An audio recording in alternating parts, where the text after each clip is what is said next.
Why did not the Vikings colonize North America? The Vikings landed in what is now Newfoundland, Canada around the year 1000 AD. So why did they not colonize the region like other Europeans did centuries later?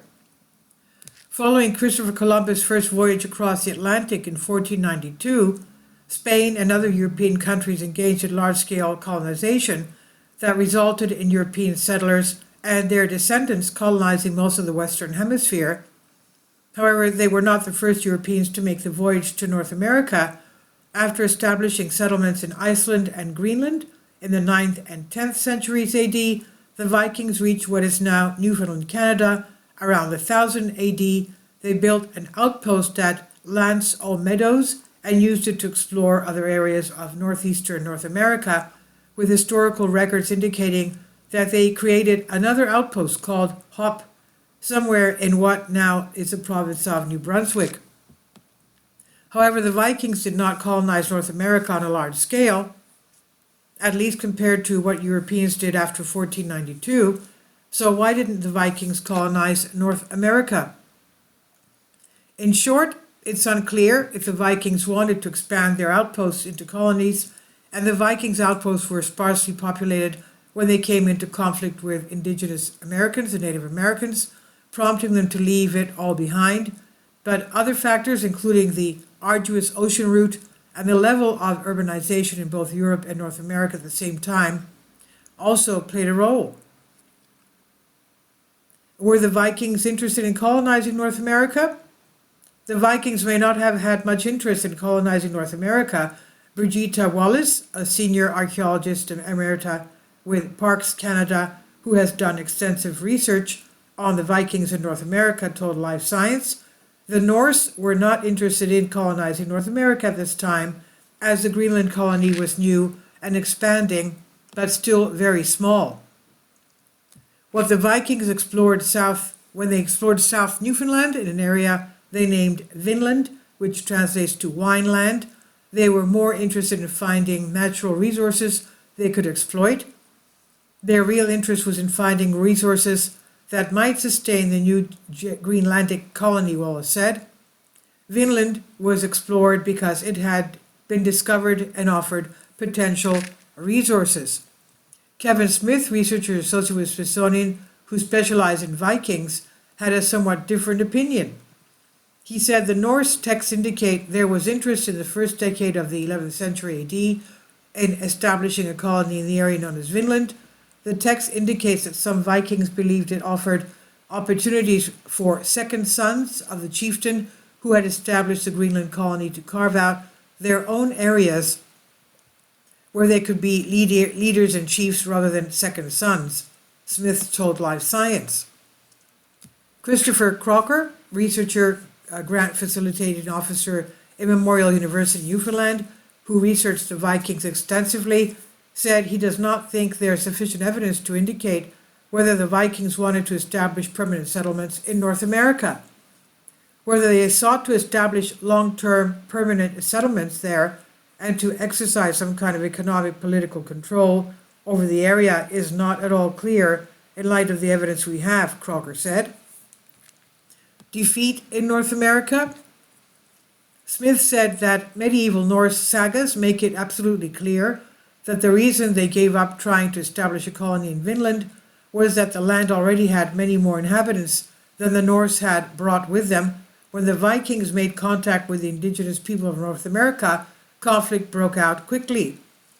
The saga of Eric the Red mentions a clash between the Vikings and indigenous people that ended with the Viking retreating to their ships after suffering a defeat that left a few Vikings dead.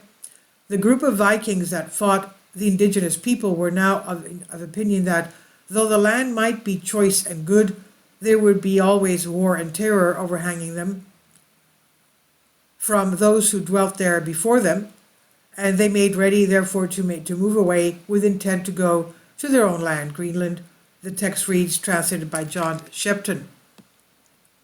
The Vikings who tried to establish a colony in North America were defeated, retreated, and saw no possibility of winning or establishing a stable colony in the lands there that were otherwise perfect for colonization, Smith said.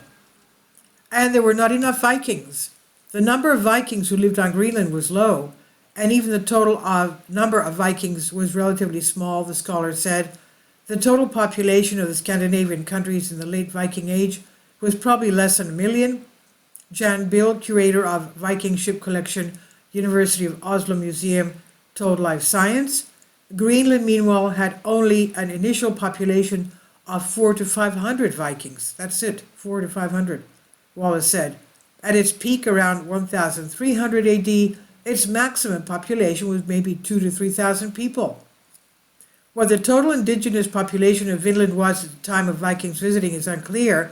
However, it would have been a vastly large number. A 2010 paper established in the journal American Antiquity estimated the indigenous population of eastern North America in the year 1500 to be somewhere between 500,000 to 2.6 million people. The North Atlantic route the Vikings used also posed a barrier. Relatively seen, the cold and storms of the North Atlantic made the sea a higher barrier than the more favorable condition found further south, Bill said. The distance between Vinland and Greenland also posed a major problem for the Vikings. Greenland was weeks away in terms of getting goods to market in Europe, which made for a difficult trade network operation. Kevin McAleese, curator of Rooms Provided Museum in St. John's, Newfoundland, said. Additionally, Scandinavia was less urbanized in the Viking Age than Europe was in the time after Columbus sailed, and the states the Vikings ruled were less developed.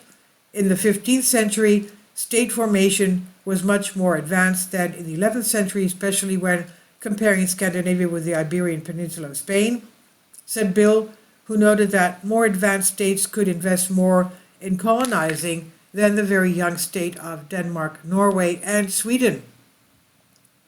Other factors against colonization. After the voyages of Columbus, numerous epidemics swept across the Western Hemisphere and decimated Native American population, which made it easier for European colonists to seize the land and natural resources. In 2009, researcher Dr. William Ager and Herbert Maschner published a paper in the book The Northern World, AD 900 to 1400, University of Utah Press, proposing that illnesses from the Vikings may have caused an epidemic among the people in the Arctic that archaeologists now call the Dorset, but this epidemic did not spread widely across North America. Additionally, historical records indicate that there would also descent among the Vikings who traveled to North America. McAleese said, the saga of Eric the Red mentions arguments about religion, which directions to travel, and which tactics to use when fighting the indigenous people. With all the problems the Vikings faced, they may have abandoned the meadows after about 2 decades. Any hopes the Vikings had of colonizing North America turned out to be a bridge too far, McAleese said. This is by Owen Jarvis on Live Science. Please leave your comments, and thank you for your support. My Patreon account. The daily posts are 5 videos daily, and they are totally different from what I have on my YouTube channel. Thank you so much for your support and that you find all my content so interesting. You'll find the Patreon account details in the description box below.